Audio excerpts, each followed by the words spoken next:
Hi, everyone. Welcome back to the BeHerVillage podcast. I'm your host, Kaitlin McGreyes. I'm a doula, I'm a mother of three, and I'm the founder of BeHerVillage. BeHerVillage is a gift registry for support, not stuff. We help parents connect with doulas, postpartum care, lactation specialists, meals, laundry, and all the other things that help take care of parents while they're taking care of their babies. So far, we've raised almost $400,000 on BeHerVillage registries. That means $400,000 have been gifted to BeHerVillage parents on their registries by their friends and families. And those dollars are being spent to help people get midwife care, to help people have home births, to help people have in-home postpartum care, to get body work, to have better health outcomes, to have a better experience becoming a mother. And today, I am here to tell you about how this all started. I've told this story on lots of other podcasts. I've told this story on other people's blogs. I've told this story being hosted on other people's platforms. And I think the time is long overdue for me to tell this story from my perspective. So consider this part one of an ongoing series where I will come onto this podcast and talk to you directly rather than interviewing guests, but actually giving you insight into my experience as a mother, my experience as a doula, and the road that has led me to BeHerVillage. So, what I would love from you before I begin this is sort of an intimidating thing to do. I don't know if any of you have tried this, but I'm sitting in a room. If you're on the YouTube channel, you can see I have my fancy headphones on, and I have my speaker, and I've put a nice blouse on and some lipstick, and I'm sitting in a Zoom room talking to myself. So what I would really appreciate from you as we move forward is if you could drop me a note. If you could go to where you're listening to this podcast, you can see it says, send me a text. Send me a text and tell me what you think of this episode. It can be totally anonymous. Give me feedback. Did you like it? Do you want more? Do you have a question? I'd really, really love to hear from you. Okay, with that, thank you for that tiny bit of effort to make this feel a whole lot better for me. I am a real person. I would love to tell you about how BeHerVillage began and a little bit about my background. So I was actually a special ed teacher in New York City, PS 255. Absolutely love that school. My husband actually still works there. That's where I met him. And I feel like every stop in my life, every interaction in my life, there's some sort of value and meaning to it. And my time spent as a New York City teaching fellow and working at 255 was absolutely filled with so many wonderful experiences. But the one that is perhaps longest lasting and most meaningful for me is meeting my husband, my future husband, when we work together. He is a teacher there. I was a special ed teacher and he was my assistant at the time. Very scandalous. He was also the cutest. That's just like, that's an aside, but we were young. We were 23 and 24, and he had an eyebrow piercing and a mohawk, and I was really into it. Okay, that's not really the story of BeHerVillage, but here you go. You have me.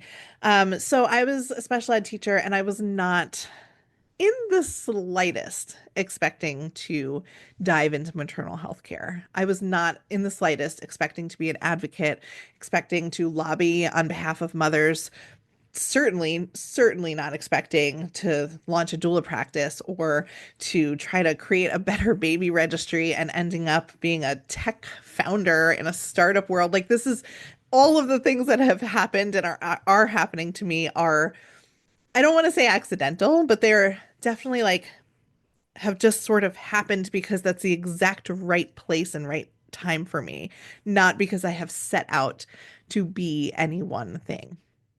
And so with that, BeHerVillage and the story of BeHerVillage really comes from my experience becoming a mother. I was a special ed teacher, dating and married to another special ed teacher, having kids, expecting to have a teacher life, summers off, pensions, home by 3:30. It was going to be great. And suddenly I found myself in my nursery. This is sort of like the moment of my motherhood experience that stands out at me. I was 3 days postpartum. and I was in my nursery in my Astoria apartment, and there was a really big brown fluffy recliner in the corner. I didn't have like a normal rocking chair. I had this like big oversized amazing recliner that we like literally only got rid of a few years ago, well past its use. And I was sitting there with all of the things for my baby, the crib, the diaper changing stand, a closet full of things, the bouncer, the bibs, the all the things for my baby. And I was sitting in this recliner naked, and I was trying to breastfeed my 3-day-old baby, and I was crying, and I was alone. And the way that I found myself in that moment was from having a birth that went completely and utterly sideways. It was supposed to be a beautiful midwife supported Brooklyn birthing center birth that ended up being a cesarean with an OB I'd never met, with nurses that were hostile to me at Maimonides Medical Center in Brooklyn. It it was a beautiful planned birth center birth turned into anonymous, disempowered, scary, cold, non-evidence based induction, epidural, baby in distress. I was in a factory. I was in a birth-giving factory, and it was nothing that I expected it to be, to say the least. Gosh, there's so many parts to the story. I think I might have to have, maybe that's part two, is that full birth story, because it's a doozy, guys. It's a doozy. So anyway, what you need to know about me sitting in that recliner crying and trying to figure out breastfeeding and why I was naked was because I was trying to get to the pediatrician's office for our first pediatrician's appointment. The first one, like, after the hospital pediatrician comes in and sees your baby, you get sent home, and then it's time to go to the pediatrician. And so I was trying to figure out, because I had never done this before, how to get myself ready and how to get my baby ready. And I thought, I will just put my baby down on any surface, not any surface, but like in his bassinet or his pack and play or his crib or whatever it was that we had. I would put him down and I would go take a shower. And that wasn't how it worked. At least that's not how it worked for me. He was, and still is, love him to death, but a high needs kid, a neurodivergent ADHD kid who started out as a fussy baby who did not want to be put down. And breastfeeding wasn't really working for us. And so I just ended up in this state where I was like half dressed and trying to breastfeed, and time is running out, and my mom's coming to pick us up, and I don't know how to do this. And that feeling, that feeling of I don't know how to do this, I don't know if I've even ever said that out loud before, but that feeling, if I had to pick one from that postpartum time, was overarching. It was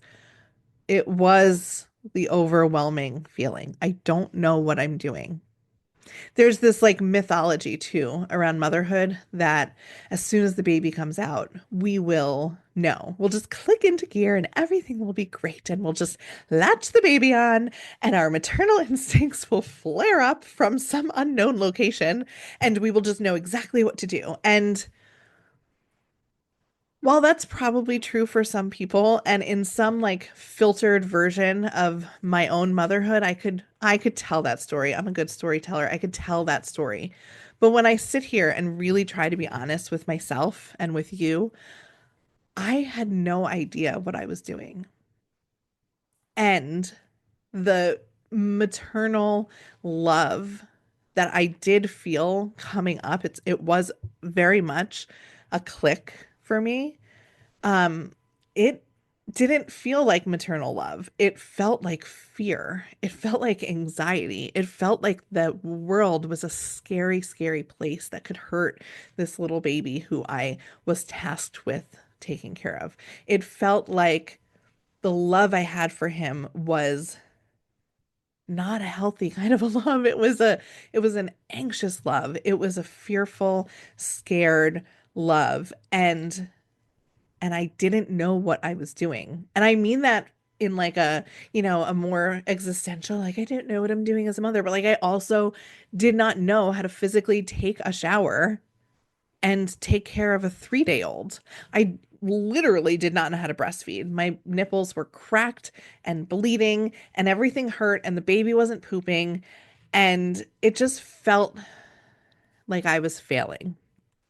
And I was like fresh out of the hospital and I didn't even have time to be mothering that much at that point. But the feeling of not knowing what I was doing was overwhelming and really, really, really uncomfortable. And so I found myself sitting in that recliner, that wonderfully comfortable recliner with this baby, not knowing what I was doing. And when I looked around, that room, that nursery had the signs of all of my preparation for this kid, right? It had the diaper pad cover, the diaper what are they? Burp cloths, the burp cloths that had all the cloth diapers I picked and folded and put in drawers and everything was like so perfect. I had perfectly arranged all of the things. I had perfectly arranged the entire nursery. We spent months with our nursery painting this beautiful mural of a scene from Costa Rica where we went on our honeymoon just a few months before we got pregnant. Like we were so into prepping for this baby. And the way that we thought we needed to prep for him was by prepping our house. Did we put food away for ourselves? Of course not. Why would we need food? And I'm saying this, it's hard to say it with a straight face because now I'm a doula and a mother of three, and it's like, of course you need food. But I literally did not know. I literally did not know. And I did not put food away for me. And my husband did not cook at the time. He has since learned husbands and men are very, very capable. Do not let them off the hook. That's a separate episode. Also, I can feel a part 3 coming. Okay. So I did not have food put away. We did not have a schedule that made sense. I had stopped working. My husband was working full time and going to grad school full time. So I took on a 24/7 mothering role and I did not have support. My husband went back to work. Well, this is part of it. Oh, this is part of it. My husband went back to work while I was still in the hospital. Just let that one sink in. And I didn't stay at the hospital longer than I should have. I actually got discharged a day early, and he still had to go back to work. So, okay, this feels a little a little heavy. So I'm just going to take a little breather from this, but it is heavy. It's a really heavy topic, and it's one that we have to talk about because the impact of not being prepared properly for motherhood is heavy. It's heavy as fuck, guys. It's like it it changes how people's health outcomes. It changes our mental health. It changes our physical health. And to be realistic, like we lose mothers because of how hard this is. That is the number one threat to mothers. It is suicide in the postpartum time. Like this is what we need to talk about because mothers are flailing in the postpartum. And some of it, sure, maybe I didn't like think of all the things I should have done. And I absolutely blamed myself for a lot of it. But also, my husband went back to work while I was still in the hospital. That's an infrastructure issue. And I wrote it. I wish I could find this. I wrote a letter to the mayor of New York City because you know New York City is supposed to be like progressive with all their like parental leave. And I was just like, hello, Mr. Mayor. I don't know if you've overlooked this, but I'm just looking up the parental leave policy and my husband doesn't have any and he works for you. So what gives? I just couldn't believe that in what year was it? 2012? That there was not parental leave, that you could not get paid time off for having a baby. Oh, okay. So listen, that rage that I still have inside of me clearly is not misdirected and it's not over. It's we're still in that situation. Is there more parental leave? Sure. Parents in New York State, unless things have been like grandfathered in or whatever, but most parents in New York State are eligible for some paid parental leave. Are people who work at corporations that, have great benefits packages, are they getting parental leave? Sure. Is there guaranteed paid parental leave across the board in this country? Absolutely not. There are tons of parents who are going back to work days or weeks after having a baby, or their partners are going to back to work days or weeks after they have a baby, which leaves no time for the partner. Let's be real here, no time for the partner to bond with the baby, but also creates a situation where parents and mothers in particular are left alone to figure out their postpartum time, like I was. So, this was my entry into motherhood. Postpartum anxiety that I literally did not know I had. This is another funny note. Didn't know I had until I gave birth to my second and I didn't have it. That will be another episode, but a very transformative, beautiful VBAC experience, vaginal birth after cesarean, doula supported. Um, and I had this baby with so much support, so much love, so much food put in my freezer, so much family support, and things were just so different for him that I remember the love, that maternal love that flowed through in a way that was healthy, in a way that didn't feel panicky, that didn't feel anxious, that didn't feel like the world was collapsing in around me. And it was only after I remember very distinctly I was holding this new baby, my second baby, in my arms, and I always ask my mom to come to me right after I give birth because I just like I get into this manic state where I have to just decompress and say everything that's going on. I don't get tired, I get very chatty. And so I asked her to come to the hospital. It was 5 o'clock in the morning, and she came to the hospital, and I just said, I feel so calm right now. And I love him. It's like, I love him, but I'm calm. And she was like, well, yeah. And I was like, oh, well, I didn't feel that one that way with my first one. My first one, I was in love and very, very scared and anxious about everything that was going on around me. So the way that we prepare ourselves and the way that I was prepared by focusing on the house, the gifts, the baby registry, the nursery, the things, the baby products, the items that I needed to care for the baby. And I forgot completely, slash, I'm not going to take full ownership of that. I forgot completely, but I also didn't have any resources available to me. There was nobody was telling me to think about these things because that's not the messaging new parents get. It's just not. And I think that what the real story behind Be Her Village is that that was my entry into motherhood. I had these two wildly different birth experiences. One where I felt, voiceless and powerless and abandoned and like nothing was working. And then another doula supported, OB supported, believe it or not. But I was an active participant in my care. I was engaged in my care for my birth, but also in my postpartum planning. I had lined up support. I remember telling my mother, I'm like, you need a car seat in your car. And she was like, what? And I was like, you need a car seat because you have to take my older son because I need time to recover with the baby. Like there was just this, I knew what I needed and I asked for it. I put away a month's worth of meals. I was almost hoarding freezer meals at a certain point because I was so scared of that feeling of not having what I needed, like I had after my first baby. And I set up just better structures, better support. I had better structures. I had mom friends. I had people checking in on me. I had people that were taking care of me when I was pregnant. This is a shout out to my friend Danielle, who I famously just like sat in the corner of her couch and I was so hot. It was a very hot summer and I was very, very pregnant. And our toddlers would play and she would just bring me water and snacks and whatever I needed. And I had that community and that village. I had that doula. I had postpartum care. I had my husband home with me in those first days. Still not long enough. Still very bad postpartum leave, but more than I had the first time. I had almost a week. it's unbelievable. When I hear people have like 12 weeks, I'm like, I would be a different person. I wouldn't be doing this. I would be working some boring office job.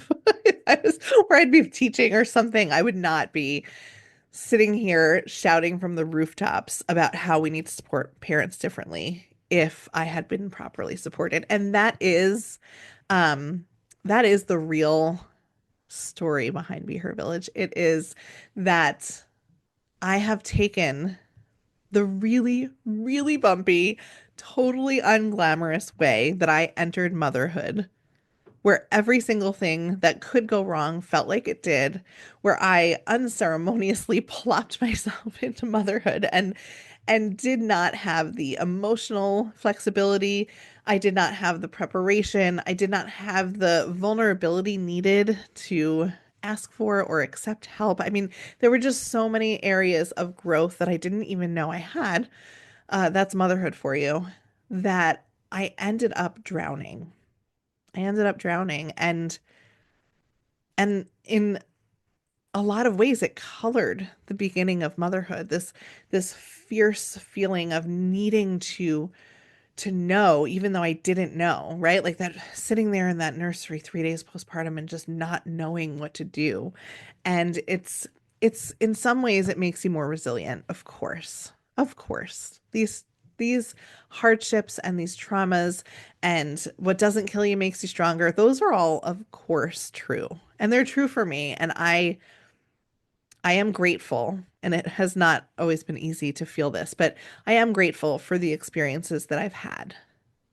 But only so much in that they have been really hard things that have forced me to soften. They have forced me to learn how to let go. They have forced me to learn how to ask for help, how to receive help, how to envision that help, how to give myself forgiveness and give myself grace. And the real reason that Be Her Village has started or was started or is in existence, I should say, because I sort of like speak of it as this thing that like we're just starting and we are in that we're not done until every single person in the United States and the world is fully supported and it has access to all the care they need. But it's also not just an idea anymore. It's a platform. We've had $400,000 gifted. We have thousands of gift givers. We have thousands of birth workers. We have thousands of parents. Like we are doing the thing. And I have to remind myself of that. But part of why Be Her Village exists is not just because of my story, because my story is done, right? I went through it, I survived it. It wasn't pretty, it didn't feel good, but I did it. It's because I have a daughter. It's because I have a daughter who is way more fiery, way more fierce, way more hard and amazing and creative and brave and bold than I am. My goodness. Those of you with little girls already probably know exactly what I'm talking about. But I look at her and that maternal love that flows through, what it says to me is, you need to make this world an easier, better, kinder, softer, more supportive place for her when she becomes a mother, if she becomes a mother, for your sons and their future mothers of their children, for their future fatherhood experiences, that they are not going back off to work and missing out on skin to skin and newborn snuggles and milky little sleepy babies and all of the joys of this early parenthood. We have to do things better. And the real thing that happened to me when you take all these sort of like disjointed things that I'm talking about here is that I went through motherhood and it was hard. Went through the act of becoming a mother because I'm still very deep in the motherhood. We all are, I think. But I became a mother in a really tough way. That was a very normal way, quite frankly. It was just felt tough because it was. And I think part of it is I then became a doula and it felt like, okay, I'm going to go help people have better birth experiences. And then I started realizing, well, not everybody can access doulas. Doulas are expensive. They're thousands of dollars out of pocket. There's no insurance coverage.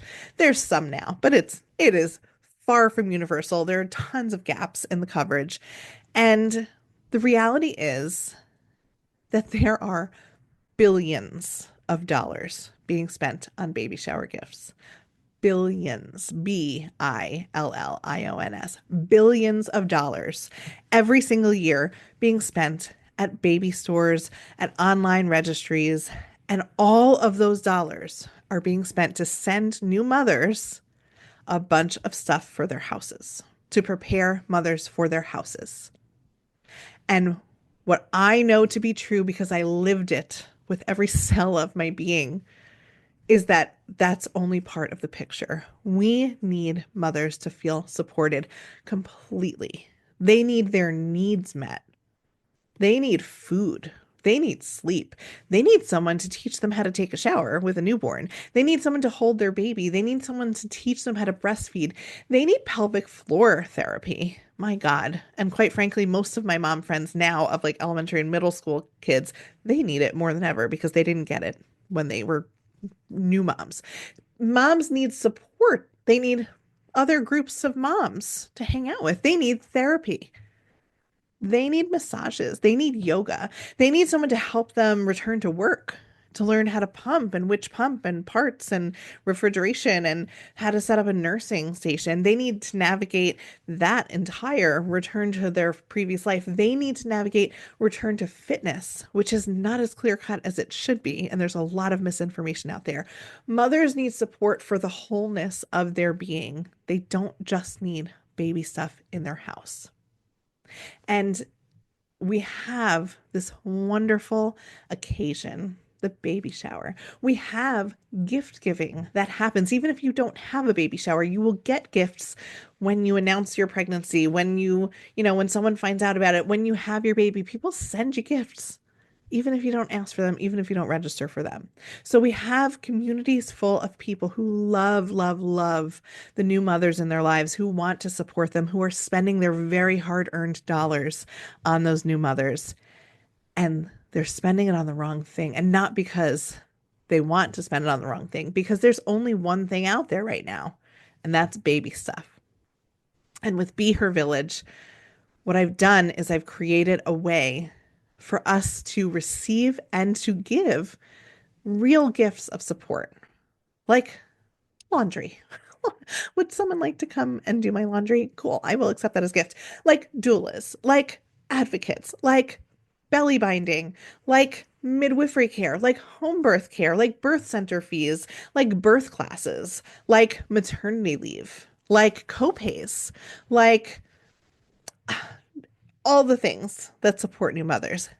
That is what we need to spend this wonderful gift money on. And that is what is happening on BeHerVillage. Okay, this feels like a really good stopping point for part one. And I feel as if that might have been a little bit all over the place. So feel free to either validate that for me, send me a text. You can see it in the in your podcast app. It says send us a text. Send me a text and tell me, was that easy to follow? Does it make sense? Do you have questions? And what do you want to hear more about? Do you want to hear more about my birth story? Do you want to hear about what I did next? Do you want to hear about my doula work? Let me know. There's a bunch of links in our show notes. Check those out and go to BeHerVillage. See what I built. Let me know what you think. Okay, thanks everyone for listening. See you next time.